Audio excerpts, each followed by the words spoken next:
pertanyaan yang pertama Pak, selama ini bagaimana Anda mengidentifikasi kasus-kasus yang merupakan dilema etika atau bujukan moral?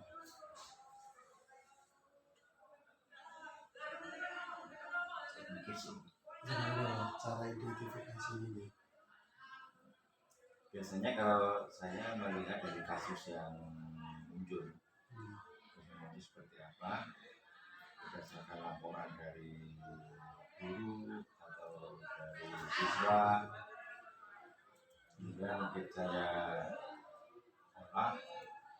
untuk mengidentifikasi kasus ini termasuk dilema etika atau kasus itu masuk dari bujukan moral.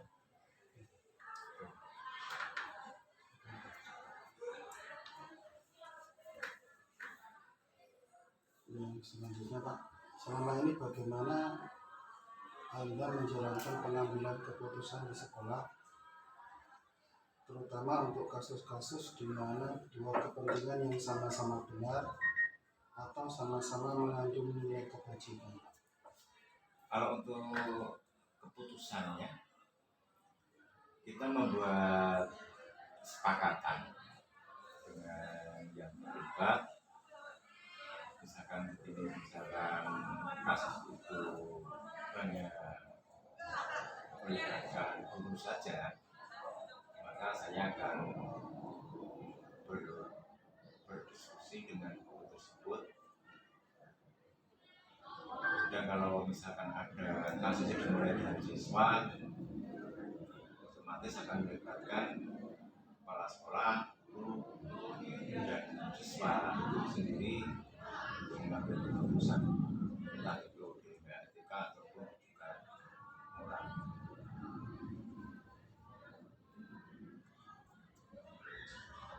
Selanjutnya Pak, langkah-langkah atau prosedur yang seperti apa yang bisa Anda lakukan selama ini? Kalau untuk langkah-langkahnya kita buat sederhana. Kita ada kasus, misalkan kita menerima laporan kasus tersebut entah dari manapun sumbernya, kemudian akan saya diskusikan awal dulu dengan beberapa wakil kepala sekolah, dan kemudian kita kumpulkan orang-orang yang terlibat dalam kasus tersebut, kemudian kita buat kesepakatan agar kasus-kasus tersebut dapat teratasi dengan baik tanpa saling menjatuhkan.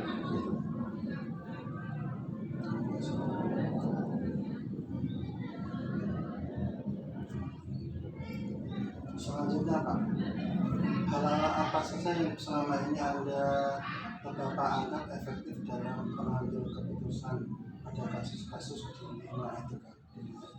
Pengambilan, kalau dalam kasus yang berhubungan dengan dilema etika, saya lebih menganggap efektif apabila solusi yang kita ambil keputusannya itu seimbang. Dalam hal ini tidak ada yang dirugikan, karena yang namanya dilema etika itu kan kita menghadapkan satu kasus di mana kedua-duanya itu akan menjadi benar.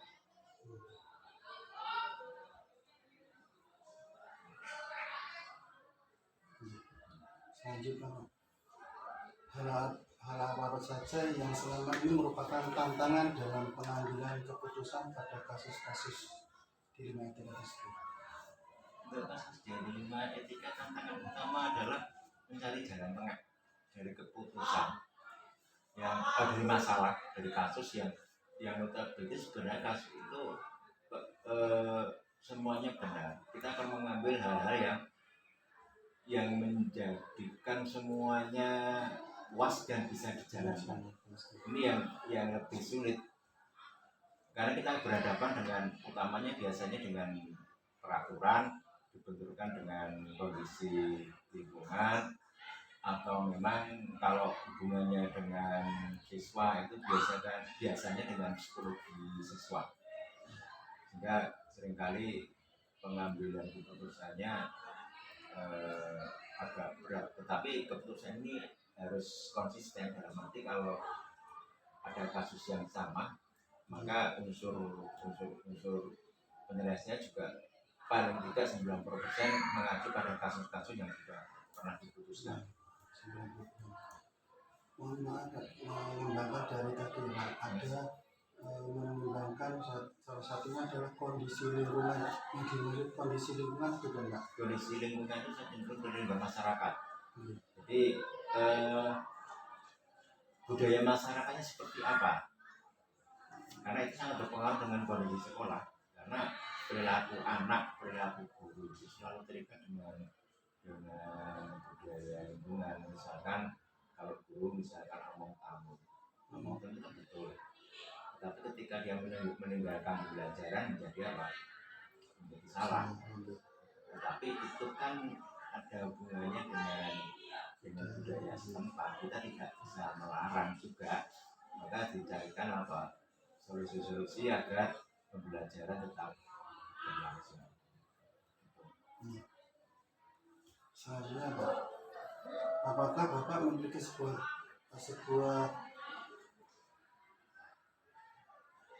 jadwal tertentu dalam sebuah penyelesaian kasus di lingkungan etika, menyelesaikan di tempat atau memiliki sebuah jalur untuk menyelesaikannya, bentuk atau prosedur seperti apa yang Anda jalankan? Penjadwalan biasanya kita lakukan ketika ada kasus, dan kasus itu naik ke permukaan sehingga katakanlah agak mengganggu proses pembelajaran. Jadi saya tidak mempunyai jadwal khusus untuk menilai kasus di rumah ketika kasusnya nggak ada. Jadi ketika ada kasus baru kita selesaikan di sekolah. Selain itu juga untuk penyelesaiannya harus segera.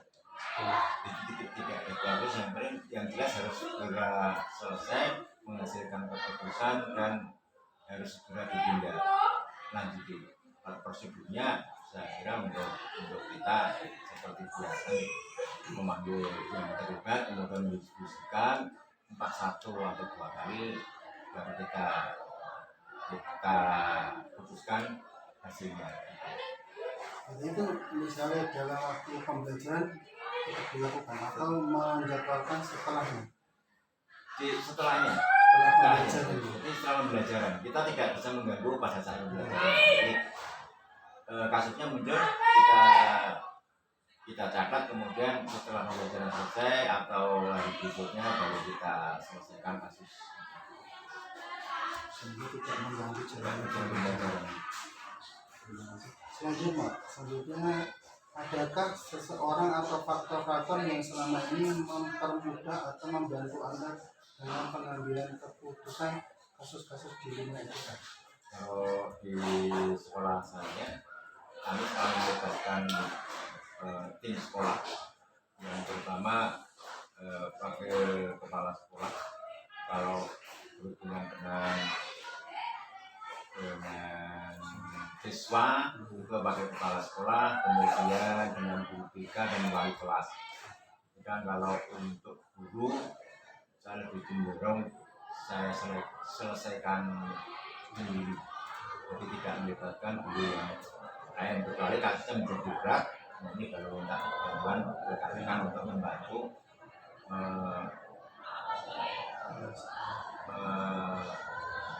mengusulkan ya, usul proses seperti apa. Jadi tapi untuk teman-teman itu tidak dalam proses bukan keputusan. Memberi pertimbangan pada kasus tersebut, bukan diselesaikan dengan Pak.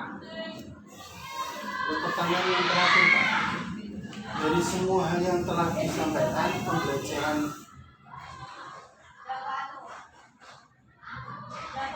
apa yang Bapak petik dari pengambilan keputusan di lingkungan etika? Di lingkungan etika suatu kasus yang memang sulit, karena ada beberapa kepentingan yang itu benar dan tidak melanggar peraturan sekolah secara mutlak ya. Sehingga dari pengambilan keputusannya itu hampir hampir ke arah dialogis, dialog, dan keputusannya juga bersifat tidak mutlak juga, karena memang tidak bisa kalau dilema etika akan mutlak, karena kasus yang sama pun juga penyelesaian juga tidak sama, tetapi selalu mengacu pada keputusan yang sudah ada. Jadi nanti bapak ibu guru atau siswa yang mengalami ini tidak merasa Satu Pak untuk wawancara hari ini. Terima kasih atas waktunya. Semoga bermanfaat bagi saya. Amin.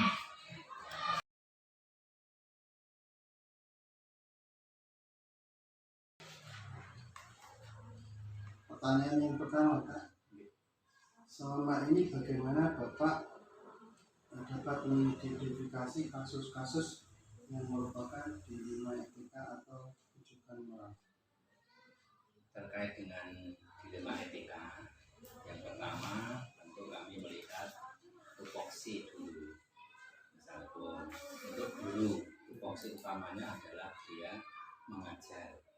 Nah, kemudian misalkan ada guru yang dia itu memiliki tugas lain sebagai guru, misalkan dia menjadi Pak RW atau apa yang itu nanti pasti akan berbenturan.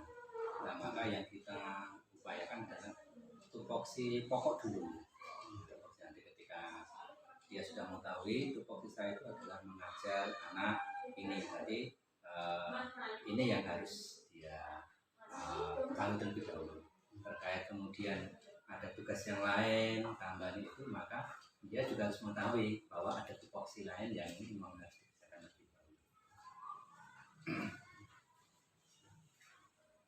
Selanjutnya Pak, selama ini bagaimana Bapak menjalankan pengambilan keputusan di sekolah Bapak, terutama untuk kasus-kasus di mana ada dua kepentingan yang sama-sama benar atau sama-sama mengandung nilai kebajikan? Untuk yang ada berbenturan antara dilema etika tadi, maka saya mengedepankan diskusi terlebih dahulu, musyawarah. Kemudian saya tidak langsung mengambil bahwa kamu harus ini tidak, tapi kita mengambil diskusi bahwa tugas utama misalkan sekolah ini tugas utama adalah mengajar anak dari jam 7 sampai, kalau SD kan sampai jam 12. Nah, setelah jam 12 itu untuk administrasi segala macam itu. Nah, ini tugas utama Bapak Ibu guru di sekolah ini. Nah, ketika ada tugas yang lain yang bersamaan, maka kita diskusikan. Ini yang utama ini harus terpenuhi terlebih dahulu. Kemudian bisa tidak yang tugas di luar itu dikomunikasikan agar tidak mengganggu tugas yang utama. Jadi yang pasti saya mengedepankan diskusi agar itu muncul dari dalam diri, tidak kemudian tidak boleh, tapi kita diskusi agar paham dari dalam, sehingga nanti ke depannya itu tidak mesti harus bertanya, tapi dia seperti ini. Selanjutnya, dan yang berikutnya, langkah-langkah atau prosedur seperti apa yang biasa Bapak lakukan selama ini dalam pengambilan keputusan? Untuk prosedur mengambil keputusan itu, yang pertama tentu kita mengingatkan kembali terkait dengan tupoksi masing-masing guru. Yang kedua, kita mengambil plus minus dari masing-masingnya. Yang ini kalau dikerjakan bagaimana, kalau yang ditinggalkan bagaimana. Kemudian setelah kita ketahui plus minusnya itu, lalu kemudian yang ketiga itu kita rumuskan bersama. Jadi ada kesepakatan bersama dari saya selaku kepala sekolah di sini dengan Bapak Ibu guru, sehingga keputusan itu bukan satu pihak hanya dari saya, tapi juga Bapak Ibu guru juga memahami, menyadari terkait dengan keputusan menjadi keputusan bersama, sehingga tidak ada keterpaksaan sehingga membuat mungkin mengerjakan tugasnya yang tupoksi itu tidak maksimal atau mungkin tidak betul. Selanjutnya Pak, hal apa saja yang selama ini Bapak anggap efektif dalam mengambil keputusan pada kasus di lima itu Pak. Yang paling efektif menurut Bapak? Yang paling efektif menurut saya yang pertama adalah kita mengedepankan musyawarah diskusi. Yang kedua, kita mengedepankan juga untuk keterbukaan. Karena kalau tidak terbuka, nanti mungkin dia akan menutup-nutupi hal yang lain. Di musyawarah, kemudian keterbukaan. Nah ini yang kemudian akan muncul dari dalam diri bahwa oh saya mengambil ini itu karena seperti ini Pak, karena seperti itu sehingga bisa kita masukkan dalam tupoksinya itu sehingga hasilnya itu memang akhirnya bisa diterima buat lagu. Musyawarah dan keterbukaan meningkatkan itu Pak. Ya. Selanjutnya Pak, hal-hal apa saja yang selama ini merupakan tantangan ya dalam mengambil keputusan pada kasus-kasus tersebut, kasus di lima itu, jadi tantangannya apa? Untuk tantangannya sebenarnya memang ketika hal itu terjadi dalam posisi yang sama-sama itu posisi penting. Misalkan ada guru kami yang kebetulan ini menjadi Pak RW ya. Kemudian ketika jam mengajar itu pagi ada lelayu dan kemudian biasanya memang beliau yang diminta untuk memikir. Sudah beliau upayakan untuk mencari yang lain, ternyata untuk bantu tidak bisa. Nah ini yang kemudian hal seperti ini yang hal-hal yang sudah diupayakan cara-cara yang agar dia bisa tupoksinya guru itu terlaksana dulu, tapi karena sudah berupaya tapi tidak bisa. Jadi hal-hal yang kejadian yang memang sudah tidak bisa diupayakan. Nah ini itu yang pertama. Kemudian yang kedua, hal-hal yang berkaitan dengan tugas yang memang itu kewenangan di atasnya.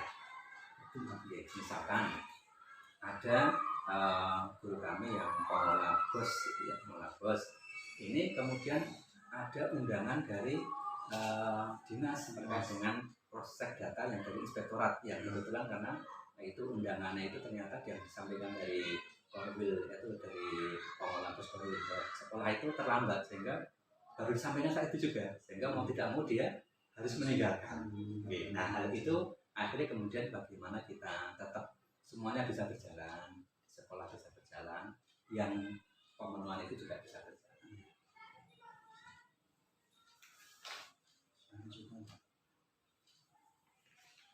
Apakah Bapak memiliki sebuah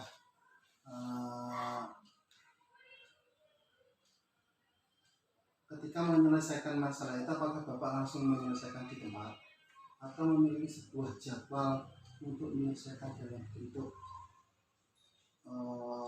prosedur atau seperti apa jalannya? Jadi ketika ada masalah itu apa dengan langsung selesaikan atau dengan membuat jadwal dulu dan bagaimana prosedurnya?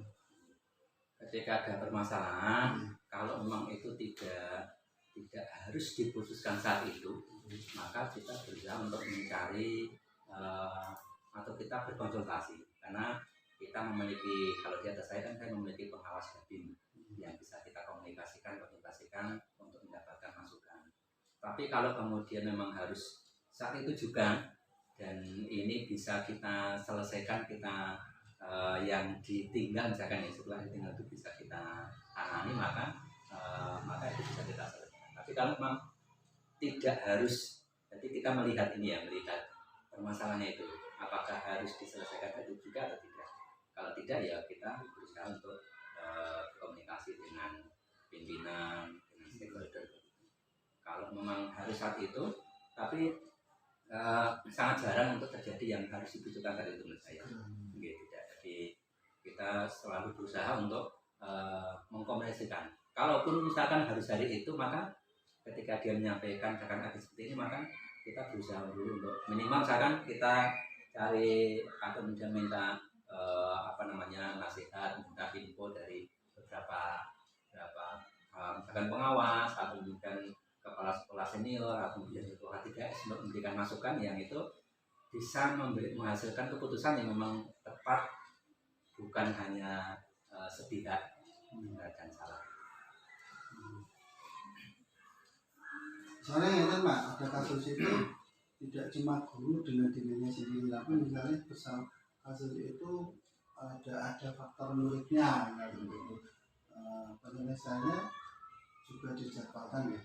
Atau seperti itu. Misalnya kasusnya sama anak, ternyata melibatkan anak, tidak cuma guru saja yang harus dihadapkan, itu anak juga harus dipanggil seperti itu.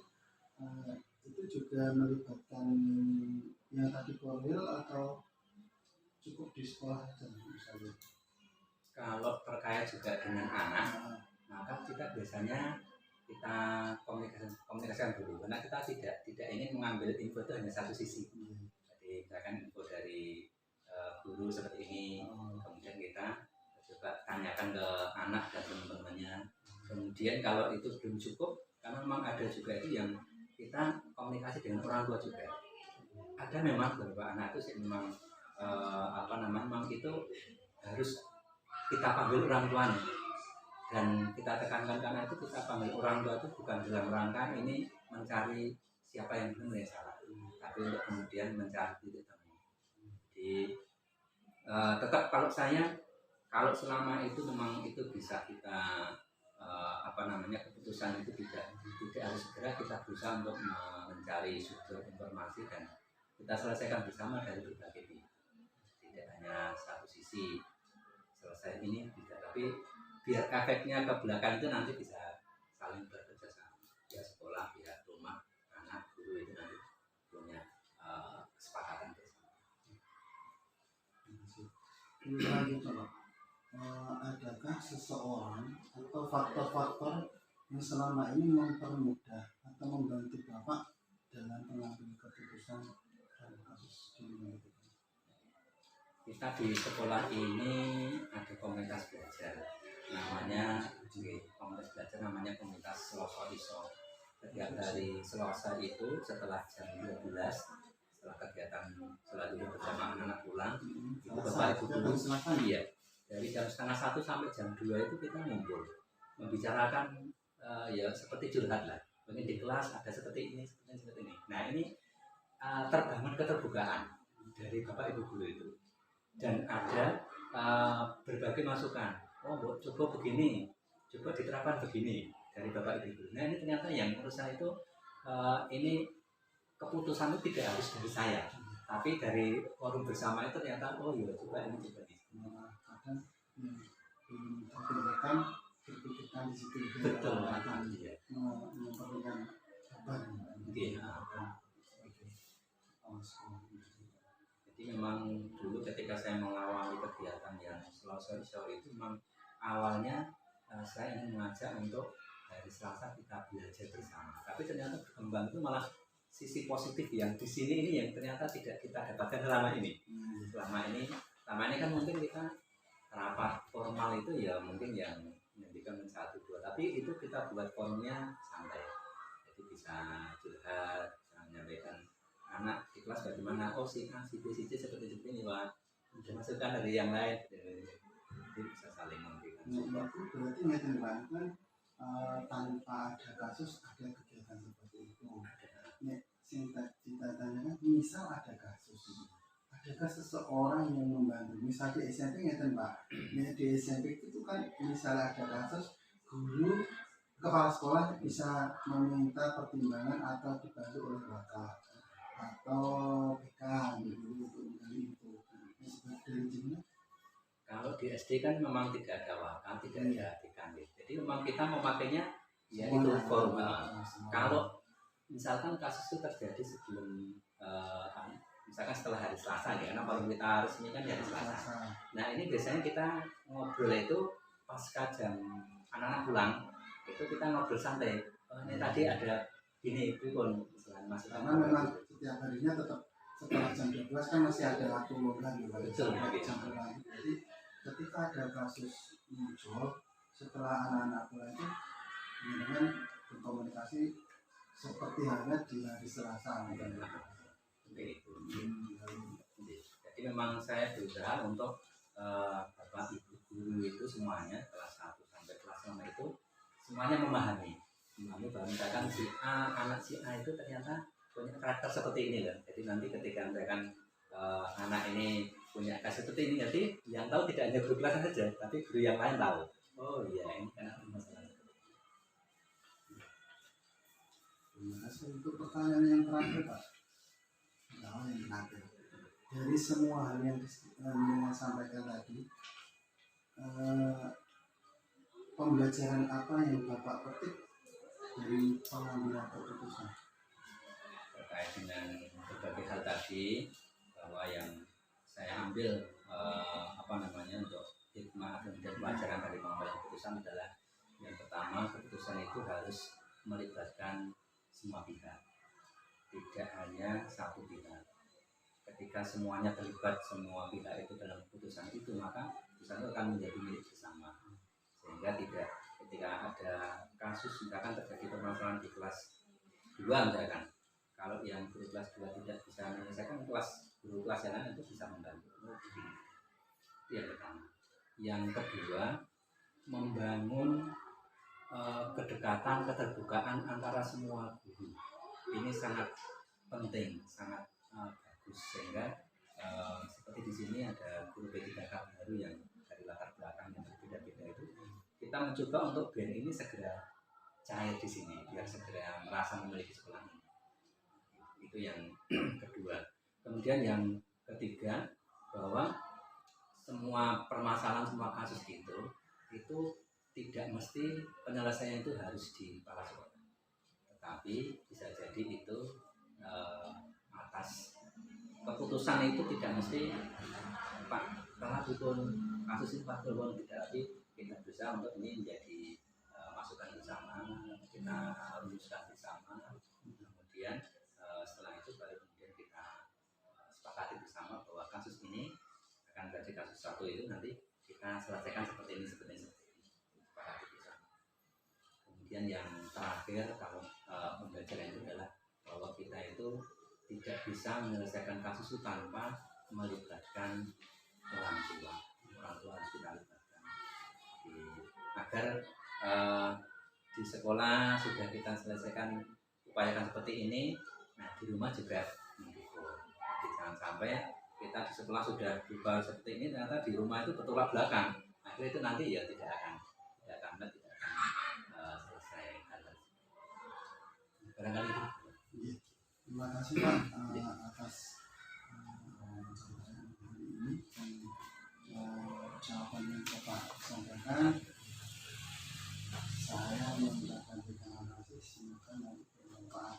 Dan ini bermanfaat buat saya tentang kembali lagi yang saya ambil nih Pak ya. Saya ambil dari pembicaraan ini yang mungkin kurang, karena memang saya kan banyak orang Pak. Dan saya di sini saya sedang merintis komunikasi. Kalau selama ini di